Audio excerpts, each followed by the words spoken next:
विद्यार्थियों नमस्कार। कक्षा 12 हिंदी विषय की कक्षा में आपका एक बार फिर स्वागत है। पाठ्यक्रम के अंतर्गत व्याकरण के जो टॉपिक दिए हुए हैं उनमें हम उन टॉपिकों को क्रम वाइज पढ़ रहे हैं। 5 जो टॉपिक मुख्य रूप से आपके थे उनमें से 4 को हमने पढ़ लिया। व्याख्यात्मक रूप से विस्तार से उदाहरण सहित उनको समझा।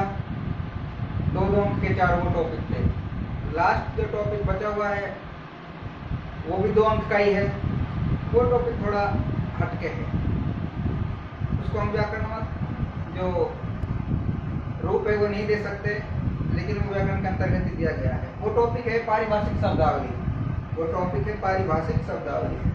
देश जब आजाद हुआ तो उससे पूर्व अंग्रेजों का शासन था और अंग्रेजी भाषा के अंतर्गत ही हमारे जो राज कार्य होते थे। लेकिन जैसे ही देश आजाद हुआ और आज़ादी के बाद जब कानून बनकर आया तो कानून के तहत हिंदी भाषा को संविधान में राजभाषा का दर्जा दिया गया और 14 सितंबर 1949 से लेकर आज तक अंग्रेजी के साथ साथ, अंग्रेजी को हमने त्यागा नहीं है अभी, आज भी अंग्रेजी हम हिंदी के साथ साथ जो जोड़ खड़ी पढ़ते हैं, जोड़ कर ही लिखते हैं।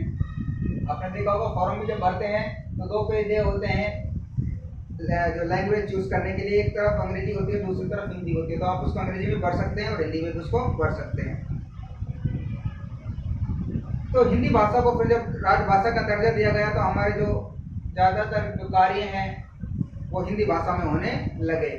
लेकिन अंग्रेजी भाषा भी उसके साथ साथ जुड़ी और अंग्रेजी भाषा में जो स्वतंत्रता से पूर्व जो कार्य होते थे उनके जो शब्द थे उनको उठाकर आज हिंदी भाषा में रख दिया गया है, जिनको हम पारिभाषिक शब्दावली के रूप में पढ़ते हैं। और वही पारिभाषिक शब्दावली आपके 2 अंक का टॉपिक बनकर आई है, तो उसको हम पढ़ेंगे। वैसे तो इनका कोई और छोर नहीं है, कोई सीमा इनकी नहीं है इन शब्दों की, क्योंकि प्रत्येक शब्द का कोई न कोई वर्ड तो अंग्रेजी का हो गई।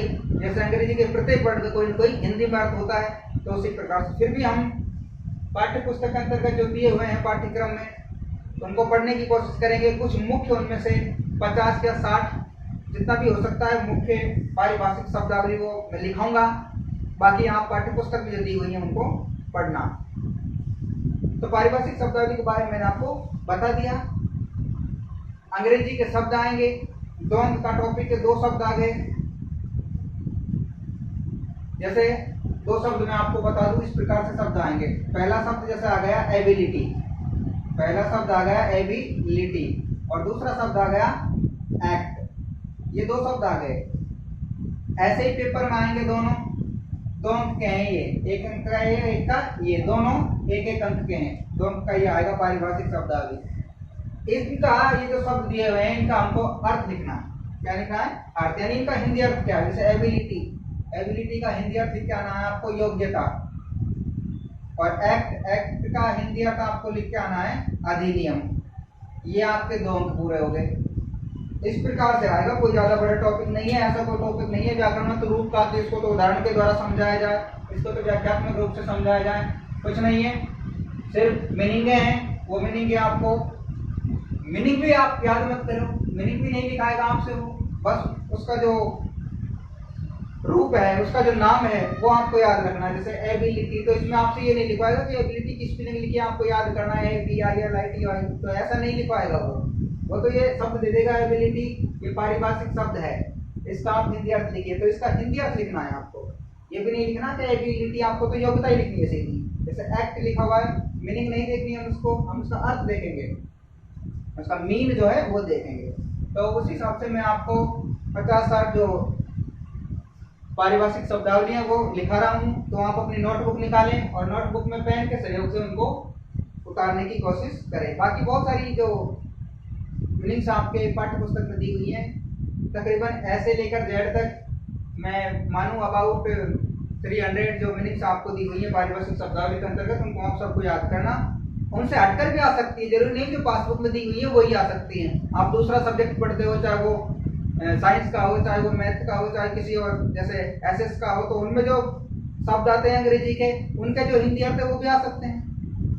तो इस चीज जैसे आप साइंस पढ़ रहे हैं, साइंस में कोई चीज आ गई, साइंस में जैसे लीवर शब्द आ गया, लीवर आप पढ़ रहे हैं, लीवर, लीवर का अर्थ क्या होता है, यकृत होता है, तो लीवर को भी पूछ सकता है, लीवर आपने पढ़ा है, तो ये पारिभाषिक शब्दावली होती है। अब आप देखते हैं यकृत को ज्यादा हम यूज नहीं करते, यकृत शब्द को कहीं भी जाते हैं, डॉक्टर के पास जाते हैं, घर में बात हम करते हैं, तो आजकल जो उच्चारण के तौर पर उसको लीवर ही कहा जाता है, लीवर ही हम उसको बोलते हैं, अंग्रेजी का वर्ड है, लेकिन उसका हिंदी अर्थ जब हम करेंगे तो वो यकृत हो जाएगा, या ग्रामीण परिवेश की भाषा कलेजा उसका हो जाएगा। तो वो शब्द भी यूज में आएंगे, वो शब्द भी काम में आएंगे, तो जरूर नहीं है कि पाठ्य पुस्तक में जो दिया हुआ है वही आए। तो आप उन सबको लिखें, उनको याद करें, और भी जो शब्द रोजमर्रा के जो जीवनचर्या आपकी चल रही है उसमें जो कार्य आते हैं वो शब्द भी आ सकते हैं, चाहे वो आपको आप तहसील में जा रहे हो, चाहे आप कलेक्ट्रेट में जा रहे हो, चाहे आप एसडीएम ऑफिस में जा रहे हो, जहां भी आपको वो शब्द काम में आएंगे वही चीज वो आपको पेपर में आ सकते हैं, उन्हीं में से 2 शब्द आ सकते हैं। तो मैं नंबर 1 से शुरुआत कर रहा हूँ आपकी लिखना। मैं यहाँ में उसका जो मीनिंग लिखूंगा और यहाँ उसका अर्थ लिखूंगा, तो आप तो उसी प्रकार से लिखना, बीच में लिखने की आवश्यकता नहीं है।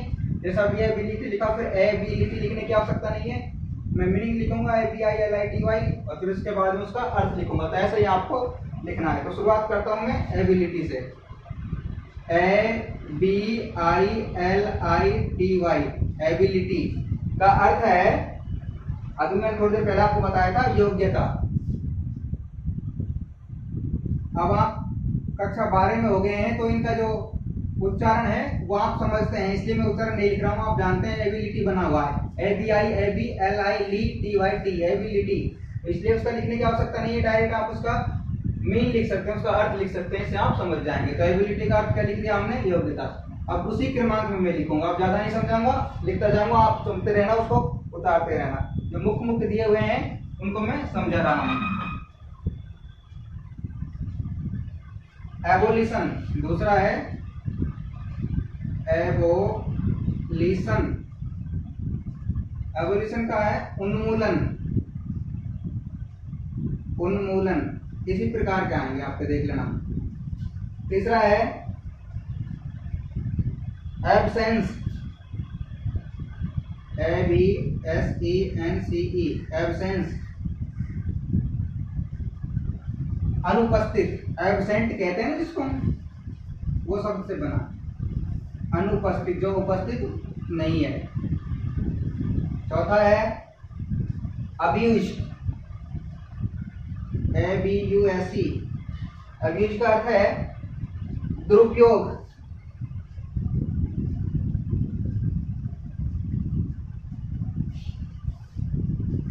पांचवा है एकेडमिक,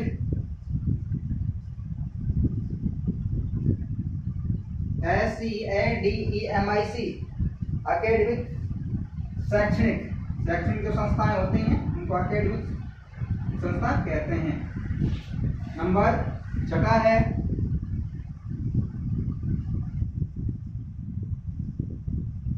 छठे नंबर पर हम लिखेंगे अकाउंट, ACCOUNT, अकाउंट आपने बार बार सुना होगा, पढ़ा होगा, इसको लिखा भी होगा। लेखा जोखा होता है ना, जैसे खाता जिसको हम कह देते हैं, लेखा जोखा जिसके अंतर्गत होता है। तो ये पारिभाषिक शब्दावली, इनको आप देख लेना, इस प्रकार से पेपर में आएगा, ये उनका अर्थ आपको लिखे आना होगा, ये देख लेना भाई। अभी एक ही चल रही है, ऐसे लेकर जेड तक ये सारी मीनिंग होती हैं। एक्टिंग, अगला हम लिखेंगे एक्टिंग, ACTING, एक्टिंग, एक्टिंग का अर्थ दिया हुआ है कार्यकारी, एक्ट मानी, जो अभी थोड़ी देर पहले हमने लिखाया था उसका अर्थ था ACT, जो लिखा था हमने उसका अर्थ था अधिनियम, उसको भी हम लिख लेंगे अभी। ACT अच्छी मीनिंग है, एक्ट यानी अधिनियम, लेकिन एक्टिंग का अगर आ जाता है तो एक्टिंग का कार्यकारी। 9वें नंबर पर हम लिखेंगे एक्टिव, अंग्रेजी में काफी बार आपने पढ़ा होगा एक्टिव वॉइस, पैसिव वॉइस, सक्रिय, वही से शब्द निकल के आया है, यानी जो चीज चेतन अवस्था में है, चालू है, सक्रिय रूप में है।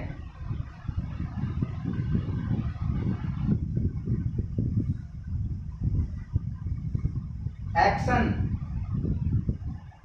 अगला जो शब्द है एक्शन, एक्शन किसी कार्य को करना यानी उस पर कार्यवाही करना, एक्शन।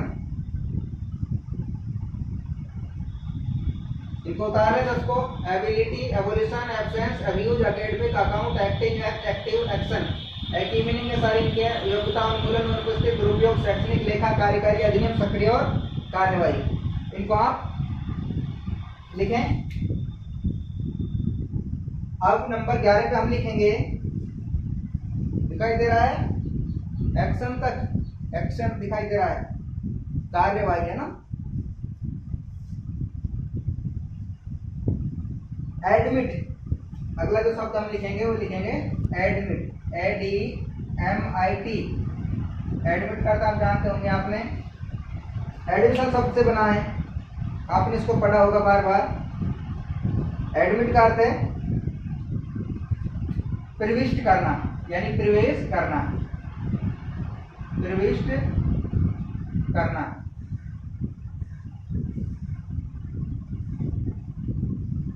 दूसरा जो है अगला लिखेंगे हम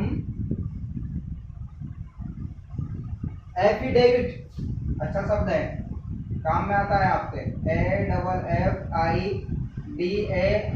AFFIDAVIT, एफिडेविट, शपथ पत्र। हलफनामा देते हैं ना, शपथ देते हैं, शपथ पत्र। ऐसे में जो काम में आता है, आप अब अगली कक्षाओं में, जब नेक्स्ट कक्षाओं में जाओगे तो आप इन सारी चीजों को समझ जाओगे। एजेंडा, अगला जो है एजेंडा, एजेंडा का अर्थ है कार्यसूची, यानी क्या एजेंडा आपने तैयार किया है, किस प्रकार से आप कार्य को बनाना चाहते हैं, वो होता है। 14 पे है agent,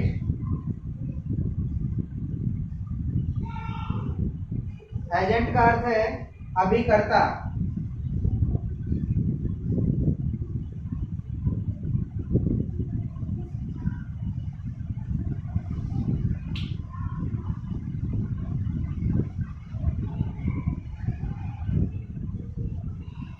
apply,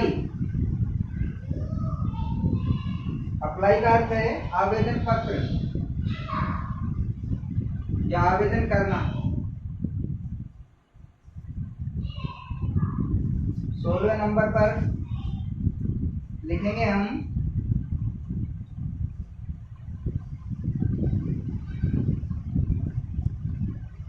authentic,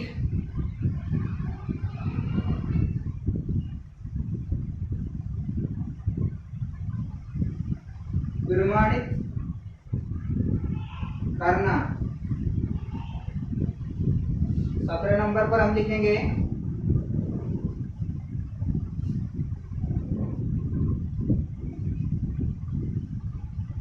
bell, BAIL, BAIL। Bell का अर्थ है जमानत,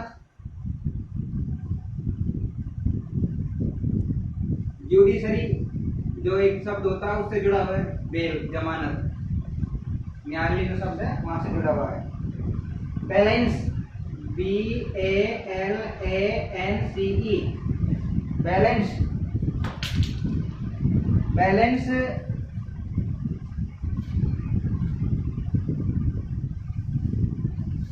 का अर्थ है शेष या बाकी,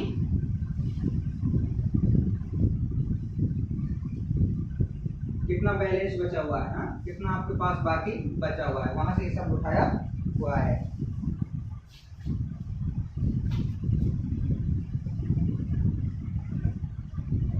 ब्लू प्रिंट, अगला जो शब्द है BLUEPRINT, ब्लू प्रिंट का अर्थ है नीला नक्शा,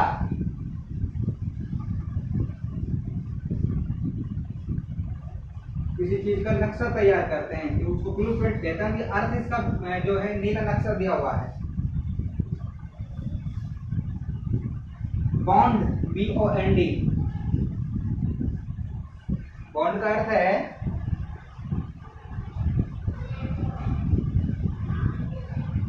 बंद पत्र,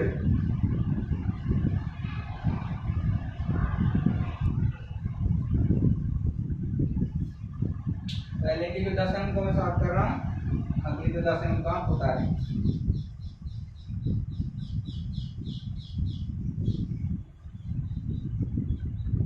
मीनिंग जो है गलत मत उतारना, सही लिखी हुई है बोर्ड पे, और मैं जो बोल भी रहा हूँ मीनिंग उनको आप मिलान करके लिखना। 21वें नंबर पर है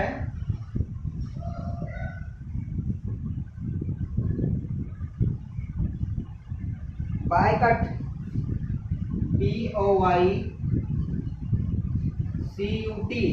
बहिष्कार, किसी चीज का विरोध करना, बहिष्कार करना। नंबर 22 पर है बजट, BUDGET, बजट, बजट का अर्थ है भाई बजट, बजट का अर्थ ही बजट होता है। ये सरकारी शब्द है जो सरकार के द्वारा पैसों से संबंधित, वित्त मंत्रालय से संबंधित शब्द है। लेखा जोखा जो होता है पैसों से संबंधित वो बजट कहलाता है। अगला जो शब्द है candidate, CANDI, candidate, DATE, spelling सही लिखना भाई। अभ्यर्थी, कैंडिडेट का अर्थ क्या हो जाएगा, अभ्यर्थी। तो इस प्रकार से आपको समझ में आ गया होगा कि ऐसे मीनिंग आएंगी और उनका इस प्रकार से अर्थ लिख कर आना होगा। कैजुअल, कैजुअल जिसको कह देते हैं, CASUAL, आकस्मिक, आकस्मिक। 25वां है CASH, कैश होगा नगद। ये दूसरा अर्थ होता है इसका रोकड़, पैसों से संबंधित होगा ना।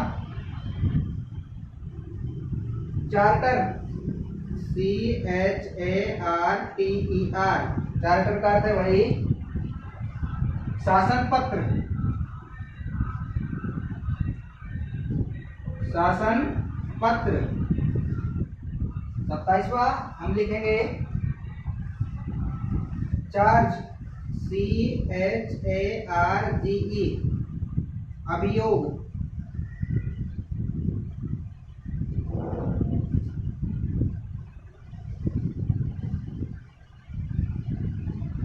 कॉन्स्टिट्यूशन, अगला जो शब्द लिखेंगे हम CON, कॉन्स्टिट्यूशन, संविधान।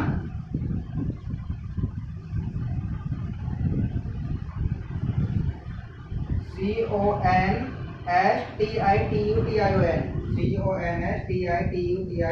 कॉन्स्टिट्यूशन का अर्थ हो गया संविधान। कॉन्ट्रैक्ट, अगला जो शब्द है कॉन्ट्रैक्ट, CONTRACT, कॉन्ट्रैक्ट यानी संविदा, परमानेंट नहीं करके संविदा पर कार्य कराते हैं।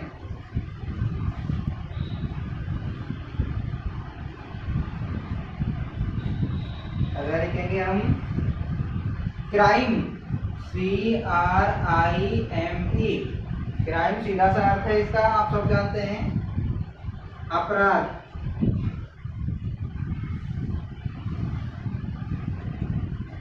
अगला लिखेंगे हम करेंसी, CURRENCY, करेंसी का अर्थ क्या हो गया, मुद्रा, पैसों से संबंधित। अगला लिखेंगे हम कस्टम्स, CUSTOMS, कस्टम्स, सीमा शुल्क, कस्टम विभाग के तहत ये कार्य किया जाता है। और 33वां लिखेंगे हम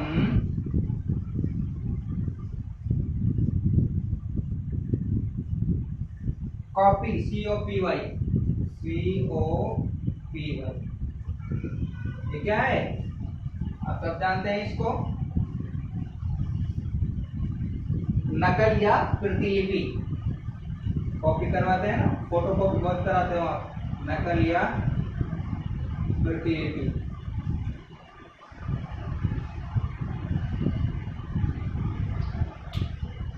अब मैं ये साफ कर रहा हूँ, इनको आप उतार लें। तो इस प्रकार से आपको निश्चित रूप से आप समझ गए होंगे, इस प्रकार से ये आएंगे, द्वंद का आएगा, आप समझ गएंगे। तो इस प्रकार से इनको उतारना है, ऐसे ही लिखना। सारी हैं, बहुत सारी नहीं है, अब सबको तो इस प्रकार से बोर्ड पर नहीं लिख सकते, तो कुछ मुख में लिखा रहा हूँ, बाकी आप लिख लेना। दिख रहा नीचे वाला? नहीं दिखा? कस्टम्स का दिखा है क्या? मुद्रा के बाद में कस्टम्स का दिखा, सीमा शुल्क दिखा है, तो कॉपी का नहीं दिखा। कॉपी का, नकल या प्रतिलिपि, इसको मैं ऊपर लिख देता हूँ, है ना। कस्टम्स का दिख गया होगा, कस्टम्स का दिख गया, सीमा शुल्क, चलो कोई बात नहीं, ऊपर लिख देता हूँ, मैं इधर लिख देता हूँ, यहाँ ध्यान दें इस पर। क्या लिखा था? COPY, कॉपी, नकल या प्रतिलिपि, ये लिखा था। यानी उसकी एक और कॉपी लेना, उसकी प्रतिलिपि लेना उस कॉपी की, है ना, वो हो जाता है प्रतिलिपि। अब लिखेंगे भाई हम डैमेज, DAMAGE,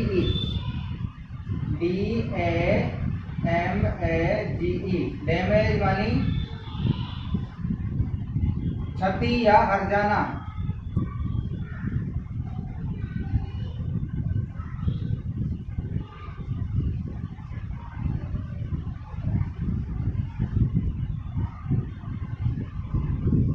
क्षति या हर्जाना, डैमेज, डैमेज हो जाता है ना। डाटा, DATA, डाटा, ये सरकारी शब्द है, काम में आने वाला सरकार के आंकड़े। वैसे डाटा आजकल मोबाइल के अंतर्गत आप जानते होंगे।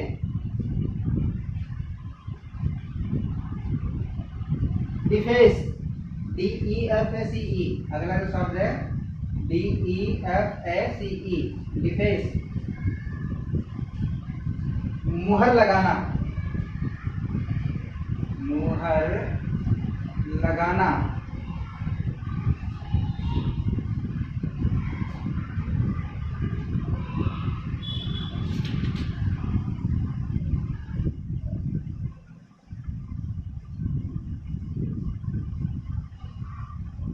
डिप्लोमा, डिप्लोमा का अर्थ है उपाधि,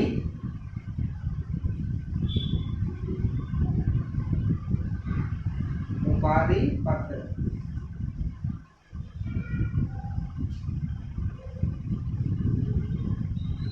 डिस्पोजल,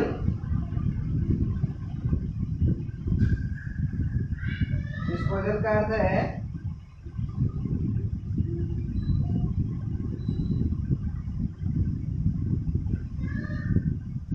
निपटान,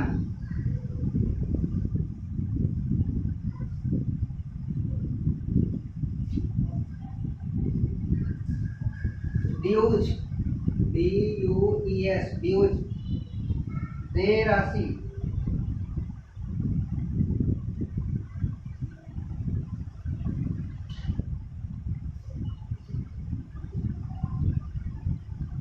इलेक्शन, ELECTION, इलेक्शन का अर्थ है निर्वाचन।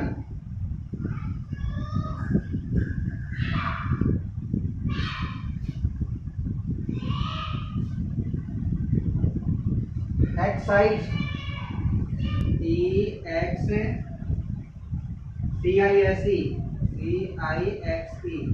एक्साइज का अर्थ है उत्पाद शुल्क। उत्पाद शुल्क,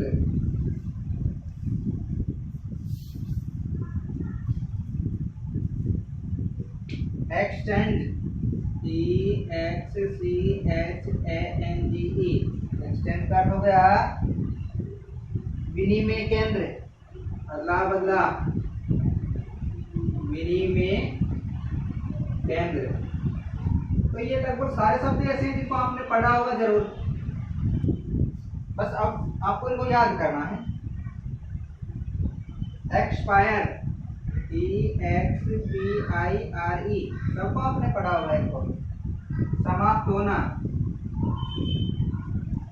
बस इनका अर्थ आपको याद करना है। दिखाई दे रहा एक्सपायर, एक और दिखाई दे जाएगा शायद,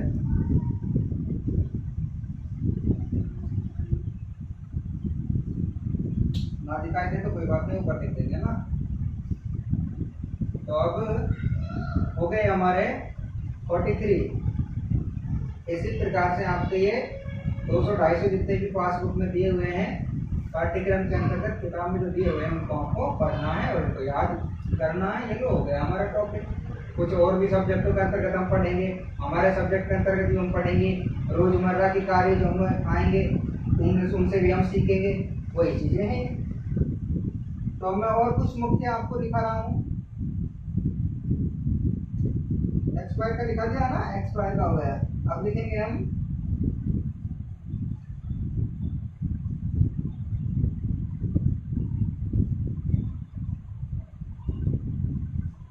फंड, FUND, 44 पे जाकर लिखेंगे हम FUND, फंड। फंड का अर्थ है भाई निधि। निधि जानते किसे कहते हैं? निधि कहते हैं कोष को, खजाना। फंड अंग्रेजी में कहते हैं इसको। अगला है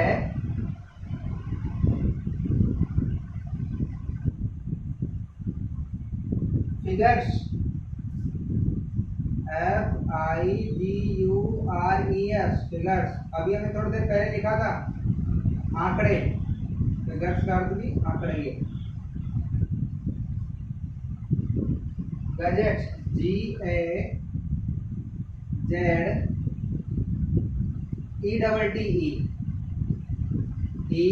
GAZETE, गैजेट। गैजेट का अर्थ होता है राजपत्र। ये कई बार पेपर में आ चुका है, इस पर थोड़ा ज्यादा ध्यान रखें। GAZETE, गैजेट मानी राजपत्र। जनरल, GENERAL, जनरल का अर्थ है साधारण। साधारण तो इनमें ज्यादा समझाने की आवश्यकता नहीं, इसीलिए मैं आपको बोर्ड पे लिखकर इनका अर्थ बता रहा हूँ बस। और आपको भी कंफ्यूज होने की आवश्यकता नहीं, इनको समझने की कोई चीज नहीं है ऐसी। जो मीनिंग लिखी हुई है बस उसको याद करना और उसका अर्थ याद करना है, हो गया काम।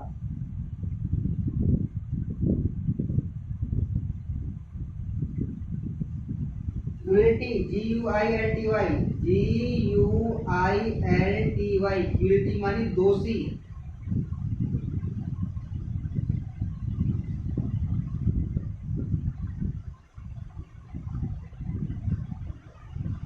हेरिटेज, अगला है HERITAGE, हेरिटेज। पैतृक संपत्ति, बहुत अच्छा शब्द है, याद करना अच्छी तरह। पैतृक संपत्ति। 50 पे आ जाते हैं house rent, HOUSERENT, house rent. House rent करते हैं मकान भत्ता, अलाउंस जो वगैरह मिलते हैं उनमें है हाउस रेंट,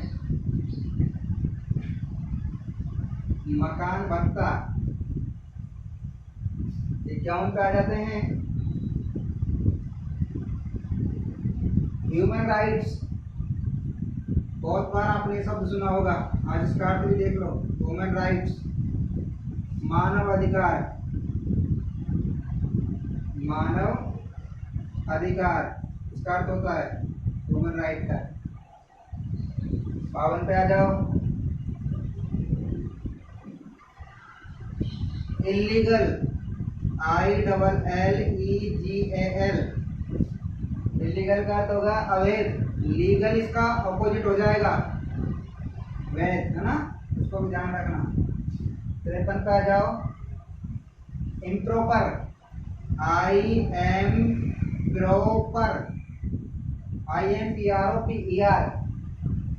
अनुचित, इसका भी ऑपोजिट है प्रॉपर, उचित। उन चीजों का आप ध्यान रखें। अब बात करते हैं public interest, PUBLIC, public, INT और EREST, पब्लिक इंटरेस्ट का अर्थ हो गया, इनको साफ करना भैया ना, थोड़ा देख लेना, बता दिया होगा आपने। लोकहित, लोकहित में पब्लिक इंटरेस्ट हो जाता है। 55 दिखाई दे रहा है ना, और लिख देता हूँ इसमें, फिर ऊपर लिख दूंगा।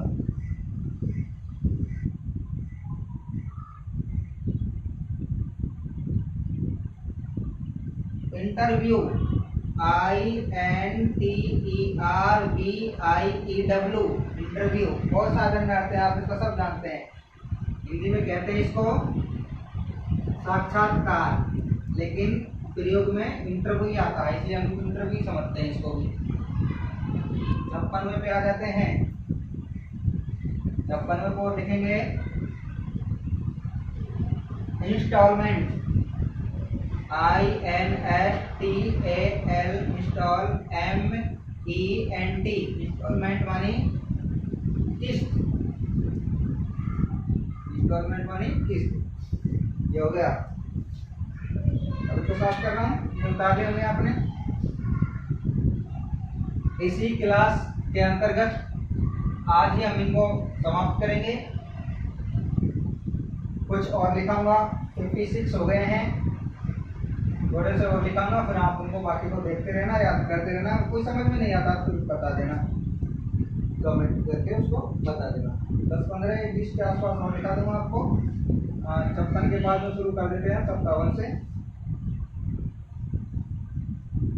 जॉइंट, JOINT, जॉइंट का अर्थ है संयुक्त, आप जानते हैं, जुड़ा होना, जैसे उसको कहते हैं जॉइंट, तो वही अर्थ है संयुक्त। संयुक्त मतलब संयुक्त, दूसरे से जुड़ा हुआ। तो अर्थ में बहुत सारे लिखा जाते हैं, आप उसको सिर्फ लिखना ही याद रखना है ना।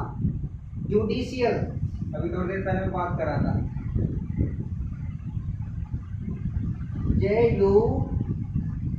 JUDICIL, जुडिशियल यानी न्यायिक, न्यायिक, न्याय से संबंधित ये होता है। 59 पे आ जाते हैं। जूनियर, JUNIOR, जूनियर को लिखेंगे हम कनिष्ठ, लिपिक वगैरह जो होते हैं कनिष्ठ, वरिष्ठ, इनमें होता है सीनियर, जूनियर, तो हम जूनियर का लिखा है हमने। अगला हम लिखेंगे ले के मैप, की मैप, KEYMAP, मैप का अर्थ हम लिख देंगे मूल नक्शा, मैप को नक्शा कहते हैं ना, मूल नक्शा। अगला हम लिखेंगे लेआउट, LAYOUT, लेआउट का अर्थ लिखेंगे हम अभिन्यास।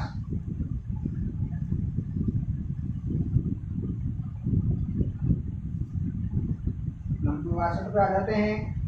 62 हम लिखेंगे लीगल, पढ़ा था ना अभी, इलीगल उसी का ऑपोजिट है, ये वो अवैध था, ये वैध है, तो इस प्रकार से आप ध्यान रखे करें। अब लिखेंगे हम मैंडेट, MANDATE, मैंडेट का अर्थ है भैया आदेश या आज्ञा, आदेश या आज्ञा। अगला लिखेंगे मोशन, MOTION, मोशन पर लिखेंगे प्रस्ताव, प्रस्ताव। आंसर लिखेंगे म्युनिसिपैलिटी, MUNICI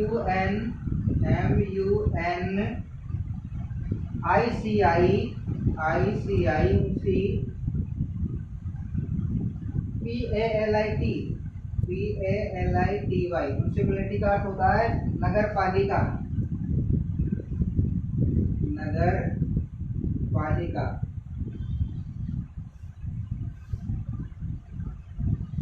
अगला है नॉट, NOTE। नॉट का अर्थ है टिप्पणी, विशेष रूप में हम लिखते हैं इसको, विशेष भी लिख सकते हैं ना, टिप्पणी। नेक्स्ट है 67 नोटिफिकेशन, NOTIFICATION। आप जानते हैं आप, अधिसूचना। क्या अर्थ होता है इसका? सूचना होता है, लेकिन मूल जो सब अर्थ होता है वो है अधिसूचना। 68 दिखाई दे रहा है, दिखाई दे रहा है। OATH, OATH यानी शपथ, OATH यानी शपथ। ये साफ कर रहा हूं। अब कितने हो गए भैया? आपके हो गए ये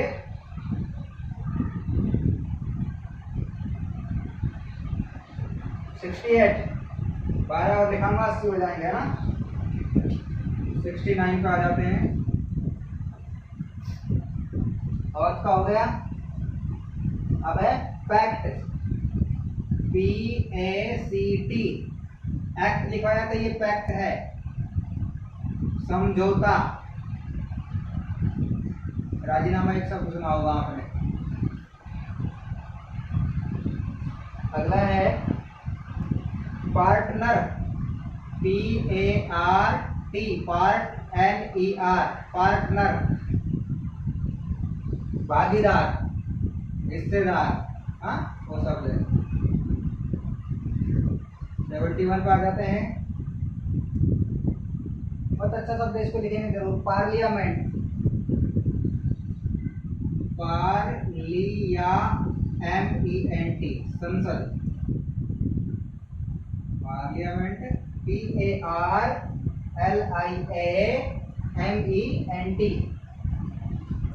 पेंशन, अगला जो शब्द है 72 पे लिखेंगे PENSION,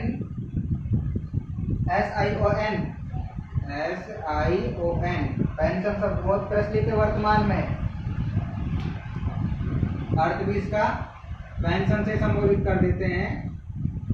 दूसरा अर्थ ले देते हैं इसका वेतन।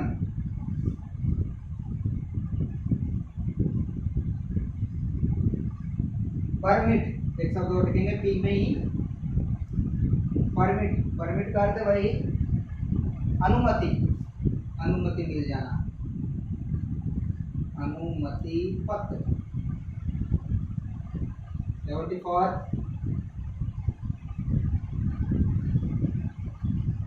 प्रिंसिपल,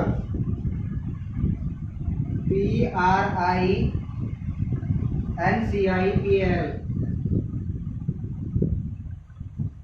प्रधान। प्रधानाचार्य से संबोधित करते हैं ना हम इसको विद्यालय में जब हम पढ़ते हैं प्रिंसिपल को।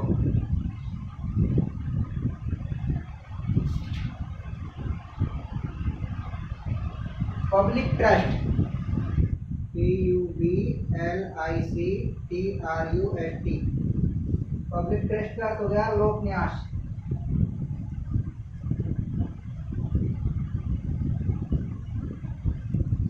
पा जाते हैं। Quorum, QUORUM, quorum. गणपूर्ति, गणपूर्ति। 77 आ जाते हैं। रैंक, RANK, रैंक को भी बार बार आपने सुना होगा। पद या ओहदा 78 पे आ जाते हैं। राशन RATION, देखिए राशन अंग्रेजी का शब्द जिसे हिंदी में रसद कहते हैं। रेशन राशन जो शब्द है अंग्रेजी का शब्द जिसे रसद कहते हैं। Registry REGISTRY, registry. पंजीयन, पंजीकृत करा देते हैं ना, रजिस्टर करा देते हैं। और अब है एटी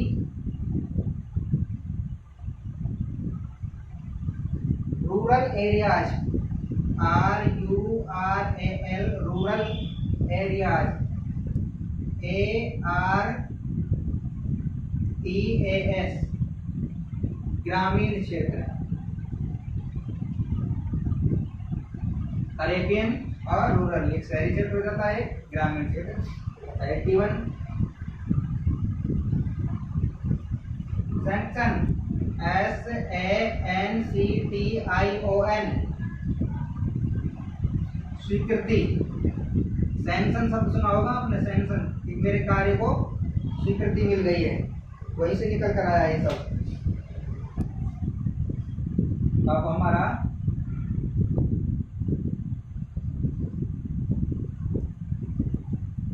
इसके बाद में है सेक्रेटरी, नंबर 82 SECRE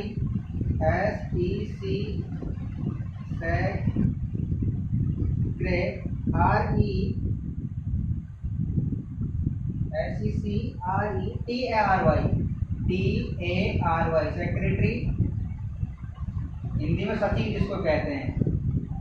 83 पे आ जाते हैं। सेक्शन SECTION, अनुभाग, कौन से भाग में है, सेक्शन बटे होते हैं ना। 34 पे आ जाते हैं। सर्विस SERVICE, सर्विस का हो गया सेवा या नौकरी, सेवा या नौकरी। 85 पे आ जाते हैं। Supervisor SUPERVISER,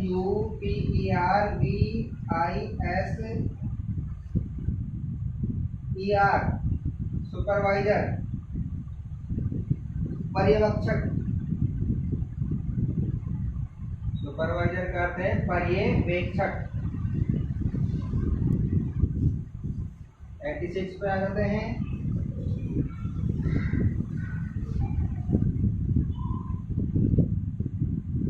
tender TENDER, tender का अर्थ है निविदा, किसी कार्य के लिए निकालते हैं निविदा, टेंडर जो होता है। 87 पर आ जाते हैं। Transfer TRANSFER, transfer. आप जानते हैं ट्रांसफर का अर्थ होता है स्थानांतरण यानी तबादला, स्थानांतरण। 88 ट्रिब्यूनल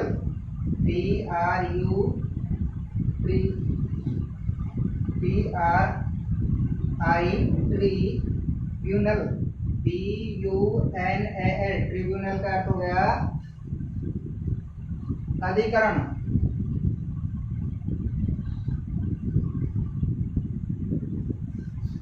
89 पे आ जाते हैं।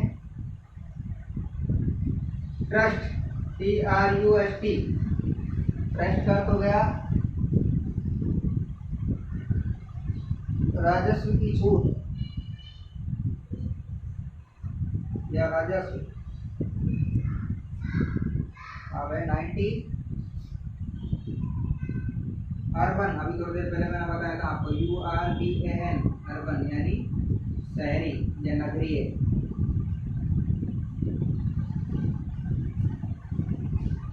91 पे है अर्जेंट, URGENT, URGENT, अर्जेंट आप सब जानते हैं,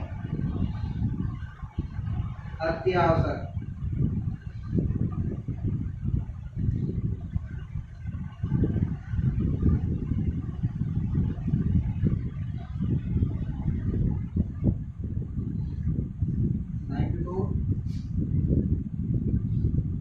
वैकेंसी, VACANCY, वैकेंसी, रिक्त,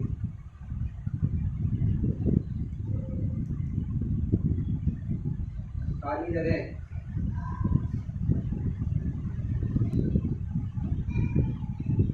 वैलिड, VALID, विधि मान्य, कानून के तहत मान्य, यानी वैलिड है, विधि मान्य।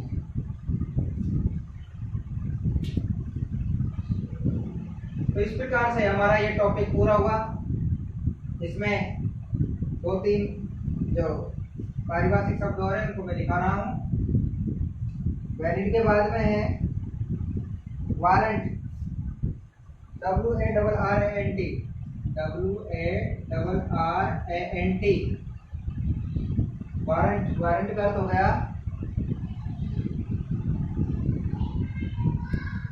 अधिपत्र। वैसे तो वारंटी कह देते हैं इसको, लेकिन शासन के अधीन जो पत्र निकाला जाता है किसी के लिए वारंट हो जाता है। 95 पा जाते हैं year book, YEARBOOK, year book, year book का अर्थ हो गया वर्ष कोष।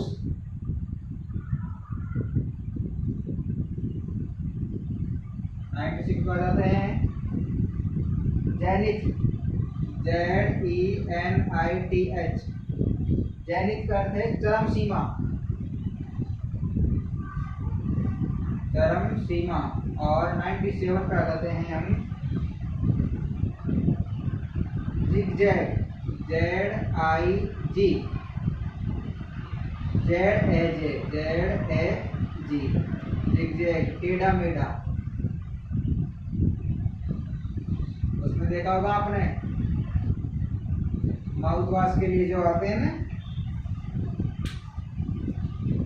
उनका जो ऐड होता है उसमें होता है टेढ़ा मेढ़ा। तो इस प्रकार से भैया हमने 97 आपको जो पारिभाषिक शब्दावली दिखाई है, कुछ आपकी पाठ्य पुस्तक में दी गई है, उनको भी आप समझना, उनको भी आप पढ़ना।